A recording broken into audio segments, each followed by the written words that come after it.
and you join us outside the VFL Awards as Charles Leclerc joins us, getting out the quickest Ferrari he will have stepped in this season. And there's his teammate Lewis Hamilton, for some reason wearing sunglasses, even though it's night time here in sunny Glossop. There's Fred Vasseur, frustrated by that being so quick. And we are joined now by, there is the would-be world champion, the once upon a time world champion, driven by what looks like his child. It's Liam Lawson. I do apologise. Remember? Oh my God, how did you get here? Oh God, get him out. Back inside now is Charles Leclerc and Fred Vasseur. Fred Vasseur sees a man who's quicker than this year's Ferrari, and Fernando Alonso arriving here to continue to be the nuisance that he has been all season in Formula One. And there's Ollie Behrman stood confused as to who the old man next to him is. He's trying to be polite there, Ollie, but... and here is the future Cadillac driver, Valtteri Bottas, Kimi Antonelli next to him, of course, and a man, not sure who that is behind, and Nico Hülkenberg, boring more passers-by with a podium. And here's the Williams driver, Alex Albon, getting incredibly frustrated with people asking for selfies. Oh God, no, not another one. I heard him cry. And the smooth operator himself, Carlos Sainz, and an apology from McLaren. They were too busy picking up all the trophies. And now, brought to you by DT Collects over on Whatnot, the place to go for your Formula One trading cards. It is the 2025 first annual VFL Awards, live from the VFL studio in Glossop, and your hosts, Phil and Ant.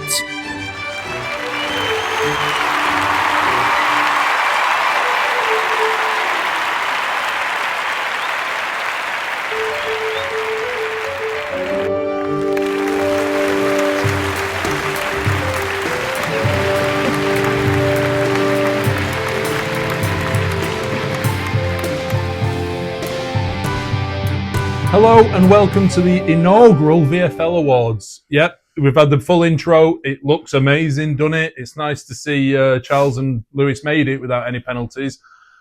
Couldn't find Lando and Oscar, apparently disqualified on the way in, something to do with being planks. Anyway, let's move on with it, shall we? Lots of awards to get through. Should we start? Let's start. Should we start? Let's start. Yes, this was meant to be obviously just a little bit of fun, so we're going to enjoy this. As you can see, we are ready to go.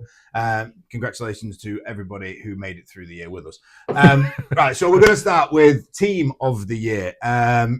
We're hitting it big from the very, very get-go here. So Team of the Year obviously goes for the team that had the most outstanding year. Now, we have the 4 nominees. We do. And of the 4 nominees, there are 2 that you may not have expected, but I think in comparatively to where they would have hoped to have been, that's why they're in there. So I'll go through the nominees first, and then we'll announce who we've decided. Should we mention who the other 2 nomination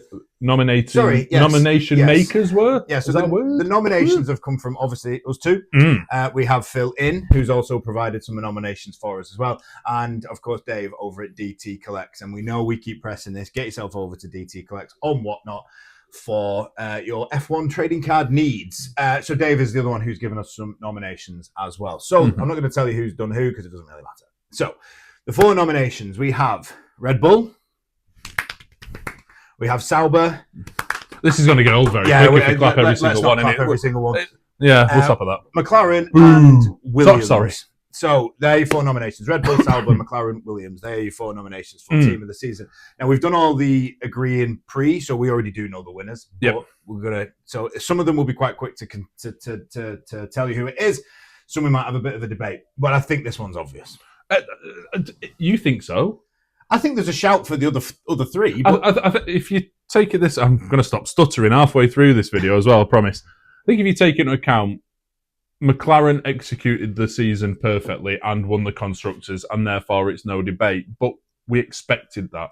I think if you look at some of the other nominations, Red Bull got rid of the old cereal muncher and improved. Yeah. By the way, security have removed. We have removed him. He has been removed, Christian Horner. He did ask Phil what he was wearing, which was a little bit weird. Sauber, I thought. The weird bit was the answer. I know. Yeah, you don't want to see behind the camera today, folks.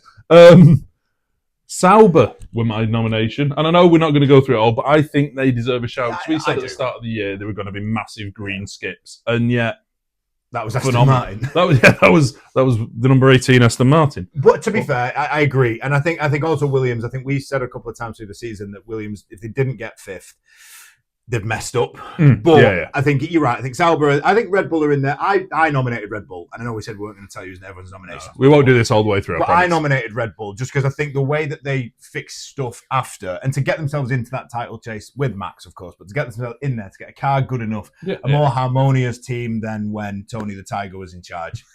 I think they weren't great. That's bad. I'm sorry. I'm a dad. I'm allowed. It does deserve a shout, but we are going to. It's an obvious one. McLaren are the VFL Team of the Year. Obviously, constructors champions back to back, dominated. I think it was 666 points they won with last year. I think this year it was 832, something like that. So I think it's worth pointing out that they weren't actually a team, though, were they? They were NASA. They were orange NASA. So Sauber are deserved winners of the Formula One Team of the Year, but we have to take... We're going to do this for all awards. This is going to be a long one, isn't it? It's going to be a 4-week episode. I know, yeah. Well, it saves us doing anything next week. So McLaren are the Team of the Year. So congratulations to McLaren. You are the VFL Team of the Year. The first ever VFL award goes to McLaren. Well done, McLaren. Yes. We will send it you in the post. Yeah, you won't care when you get it. Next is a particularly favourite of mine and Dave's. It won't be one of Phil's, but I think you're going to enjoy this still. So next is the George Russell moment of the season. Now, do you want to read out the nominees for this, as you're such a gigantic George Russell fan? I feel like I must. Okay, so the first nomination is the argument with Verstappen in Spain. Of course, one of my favourite moments because Verstappen was right. Any podium appearance without actually doing anything during the race weekend. That's... guess whose nomination that was? I'm not saying a word. There's others behind me. Should I let them pass too? Message from Mexico, which actually was a brilliant comment. And ribbon Lando through qualifying in Qatar was a personal favourite of mine as well. Yes, but there was only one winner. There was no debate on this one. No. Here is your George Russell moment of the season. McLaren up by us. Want me to let him past? No, thank you. Just checking. And that, of course, was a video of nothing because, as per the season, we've seen nothing of George Russell. But well done. Very rewarding winner of a award for himself. George Russell has won. George Russell wins the George Russell Award. Well done, George. I'm sure you'll care. Next up is one of... Actually, do you know what? This was easy. This was quite easy. I think we all voted for the same and had to change them, didn't we? But and there is a little bit of bias on this. We will accept. So the next award is a VFL award for best race of the season. And there are 4 nominees, but I'll be honest, all 4 of us actually made the same nomination. So we had to do a little bit of tweaking and chuck some more in there. So we have Abu Dhabi. I wonder who nominated that. We have Abu Dhabi. We have Spain. Oh, sorry. We have Spain. We have... I don't know why that confused me. No, Spain is a place. Spain is a race. We have Australia, which, for those of you keen watchers, we didn't actually have the show when by the time of the Australian Grand Prix. And there is Silverstone. We can't waste too much time on this. The home of motorsport, the home of Formula One, the home of Luffield, the home of us. Yeah, the home of us.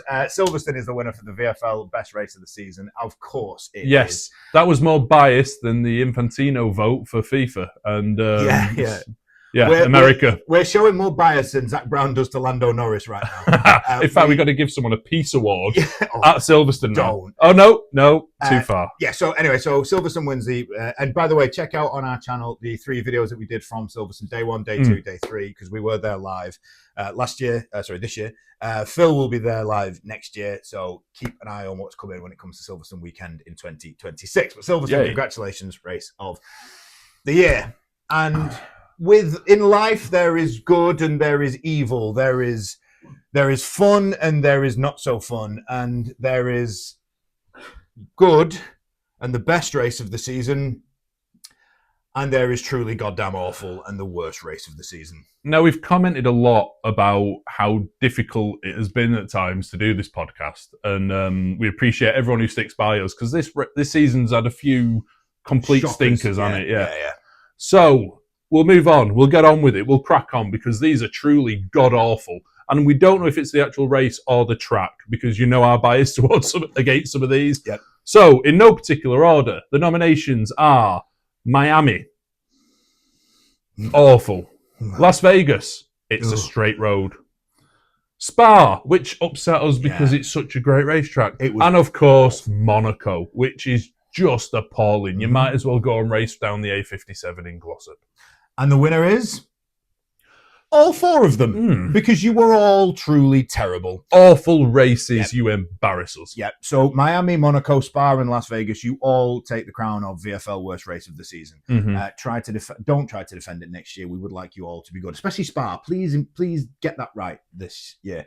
Moving on, we're going to stay in the context of terribleness and bad things that we should never see your eyes. This is the VFL Worst Livery of the Year award. And the nominees are Ferrari all year. Whoa, and the winner... I mean, let's be honest, it was an appalling livery, but it wasn't other than the HP badge. Yeah, it was bad. Anyway, moving on, the other categories. The Alpine nominees, are shocking as well. Yeah, so the actual nominees are Alpine all season. Yep. We have got Ferrari in there. It's the Miami special. It was just bad. It was bad. We've got the McLaren from Mexico and Texas, which was the Maximus. Yeah, actually sounds like Christmas. Merry Maximus. Anyway, sorry. The Mexico and Austin special, which was just awful. Too much chrome. And if you're going to do the chrome, do the Silverstone chrome. Yeah. Just don't mess around with it. And the VCARB Miami special as well. Was that the Barbie one? Here. Was that the Barbie car? The pink one? Was that the bright pink one? Yeah, it was goddamn terrible. And the winner, Phil, would you like to do the honours? Oh, see, I get all the good ones to. It was Ferrari, the Miami special, just for being extra blue on a team renowned for red. It is on your screen right now. It was truly terrible, and it was also a bit of an offence. I think jail time should be. I think it was as offensive as Ferrari's performances this year. And speaking of Ferrari, which, yes, it's if we've done this in an order. We've planned this one, can you tell? No. This brings us on to the next award, of course, the Ferrari Strategy Call of the Year. Now, throughout time, Ferrari have been known for not making the best of strategy calls. In fact, you could say some were appalling. Now, we're used to seeing appalling things on screen this year, aren't we? Such as this number appearing above Anthony's lip. Now, if you were walking around before asking people their favourite cereal was, you're probably getting a lot more trouble. Do you know what I'd say? Again, like Christian Horner, I was nearly ejected from this award show, and it's actually filmed in my own house. Imagine that. So, I actually like it. I think it might stay. It's growing on you. It is, yeah.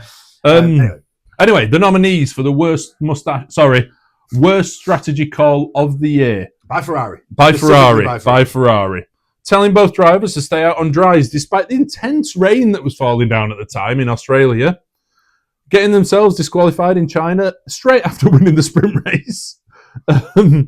Leclerc's... This was great.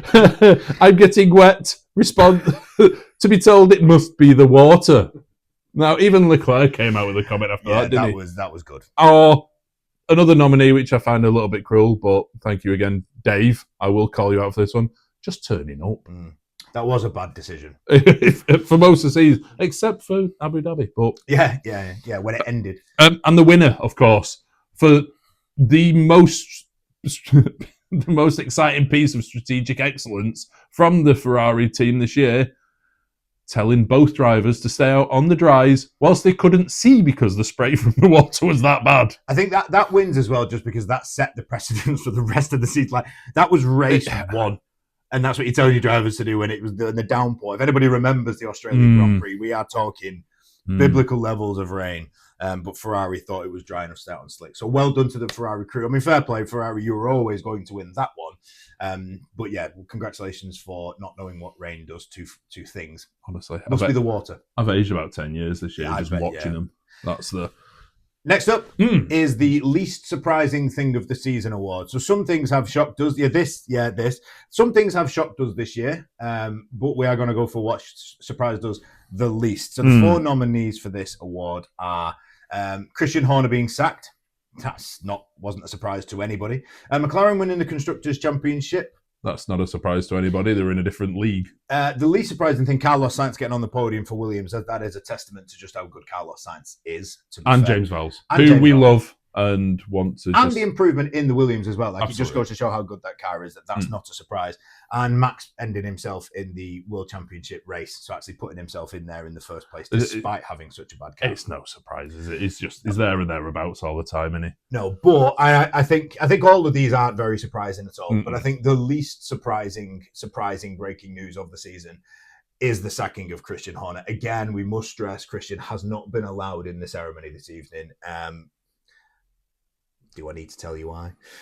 So Christian isn't here. The cereal bar is empty. So Christian isn't here to accept the award. But yeah, you are the least surprising thing for getting sacked. Although, I will quickly on Christian Horner, because we do give him a bit of a hard time on this. He was a very successful. He was a very... Did you say successful? Did that? I meant successful. Moving on. We'll just keep this going. We'll keep that one in. You haven't heard the stuff we had to cut. Very successful team manager. Congratulations for your successful. I probably shouldn't emphasise that word either, but congratulations for your successful time at Red Bull. However, your sacking wasn't very surprising, was it? To be fair, no. If anyone can hear any laughter in the background, by the way, it's our cameraman. Our cameraman's completely lost the plot this morning. Moving on from one disgraced team principal to another. Well, he was. It's not just. We haven't given the nominations. Sorry, from one disgraced person to another. Then within the sport of Formula One, our next award is for the biggest villain. Now, if you think of people like Ursula from The Little Mermaid, Hans Gruber from Die Hard, and the list goes on and on. What's the big fat chicken guy called from Toy Story? Al Toy Barn from Freddie Vassar. Yeah, Freddie Vassar from Toy Story 2. If you think about all those villains, they do not test to the guys that we've got on this list. No. So here are your 4 nominees for the biggest villain. Phil, do you want to go through? Yes, the villains are Flavio Briatore, just purely for being Flavio Briatore. We know what you do. You know what you did. You naughty little sausage. The FIA for trying to promote racing and then punishing anyone who tried to race. Or tried to watch it. Yeah.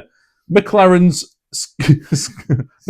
skid plane man, which sounds like an unfortunate mistake during catering, but it's not. It's to do with the skid plate on the bottom of the car. Do I have to do this one? Do you want to read this? No, you have to do this one. And apparently Phil B for the George Russell hate that he's provided all year. There is no hate. I think George Russell is a great driver when we see him. So there are your 4 nominees. Flavio Briatore, the FIA, McLaren skid plate man, who there's probably a more official title for him than that. No, I prefer that. And the person to my left here for just being anti-George Russell all season. Do you want to do the winner? Because I can tell you it's not Phil. Isn't that Antonelli? Yeah, it's not. The winner, and luckily it was voted for that it wasn't me this time, is Flavio Briatore for giving, Jack Doohan at least 5 minutes in a car before sacking him, for being an absolute tool all the way through Drive to Survive, and pretty much, he kind of messaged that he was going to sack him instantly as soon as we saw that clip. This has been building. Do you remember when Ryan Giggs won the sports or PFL Player of the Year? But he didn't actually have a good year. It was just like a nod for his previous... because he'd done well. Yeah. This is that. So Flavio Briatore, you have earned this over years and years and years of just being Flavio Briatore. So you are our VFL villain of the year.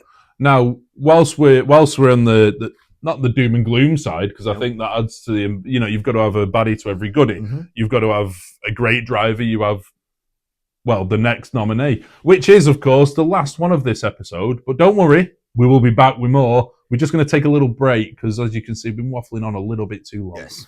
So, last nomination of this part of the VFL Awards is... the worst driver. And again, similarly to the worst race, we probably could have given it to all 4. But here are your 4 nominees for the worst driver of the season. So we have Lance Stroll for being Lance Stroll. We have Yuki Tsunoda for... not performing in a car that clearly could win races. Yeah. Not even getting out of Q1 in a car that... We're not asking you to win races. Don't ever slate Lewis. Your car couldn't win races. No, that's fair. That's fair. No. Esteban Ocon. And lastly, Franco Colapinto. Now, the winner could have been Lance Stroll, could have been any of the four, to be fair. This was a tricky one because we were tied between specifically Stroll, Tsunoda, and the eventual winner. However, we're going to give it to Franco Colapinto, and there's a reason for this. I think we do harbour a little bit of bitterness towards what happened to Jack Doohan at the start of the season. Yep. So there is a reason. But Franco Colapinto has come in for Alpine and done... He's actually done less than nothing. I think he's done less than Jack Doohan, which is a skill. Yeah. So Franco Colapinto has come in, replaced him with all this buzz around him. This was the man that Flavio Briatore wanted. It does go hand in hand with the villain of the year, I must admit. So Franco Colapinto, and he didn't score a point all season. And he had a lot more time in the season. It was only the second Alpine that didn't score points all season. Now, if you factor that in, that was Doohan and Colapinto. Yeah, and Doohan had 5 minutes. He had 5 minutes. He pretty much got to see the start of a race. Yeah. And then got sacked. So Colapinto, for going 22 races and not scoring 1 point, you are the worst driver of the year. Statistically and in our opinion too. Mentally. Well, that was cutting, wasn't it? No, I mean, I don't doubt you. I don't think you're wrong. Anyway, so that is it. So we're going to take a quick break. Now, make sure you join us for the second half of this episode, which will be with you next weekend. So there we will go through stuff like we've got Rookie of the Season. We've got, of course, Disappointment of the Season. We've got Worst Shout by me and Phil. And we've also got the big one, who is our Driver of the Season. That is all to come next week. Thank you for joining us. Stay tuned for next week, and we will see you then. Cheers, guys. Christian, get off the cereal.